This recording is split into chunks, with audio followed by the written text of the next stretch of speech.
સુરેન્દ્રનગરના રતનપર ડબ્બા ટ્રેડિંગ કેસમાં એએસઆઈ સસ્પેન્ડ થયા। રાજકોટ રેન્જ ડીઆઈજીએ એએસઆઈ સંજયસિંહ રાઠોડને સસ્પેન્ડ કર્યા છે। ડબ્બા ટ્રેડિંગ કેસમાં ધરપકડથી બચવા સંજયસિંહ રાઠોડ ફરાર થઈ ગયા। જેતપુર પોલીસે અનેક સ્થળોએ સર્ચ ઓપરેશન શરૂ કર્યું।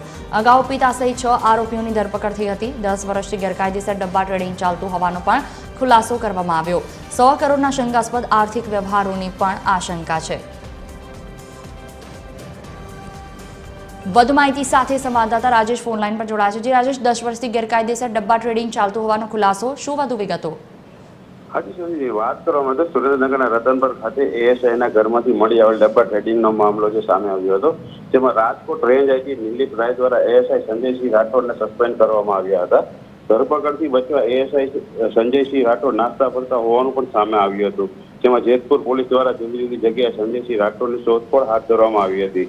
અગાઉ સંજયસિંહના પિતા સહિત 6 વ્યક્તિઓને ઝડપી પાડવામાં આવ્યા હતા, જેમાં 10 વર્ષથી અંદાજિત 100 કરોડ જેટલા આર્થિક શંકાસ્પદ વ્યવહારો થયા હોવાનું સામે આવ્યું હતું। ત્યારે સૂત્રો દ્વારા મળતી માહિતી મુજબ ઝડપાયેલ તમામ 6 આરોપીઓને ગઈકાલે સાંજે જામીન પણ મંજૂર થઈ ગયા હોવાનું સામે આવ્યું હતું। જી સંજીવની। બિલકુલ, તમામ જાણકારી બદલ આભાર।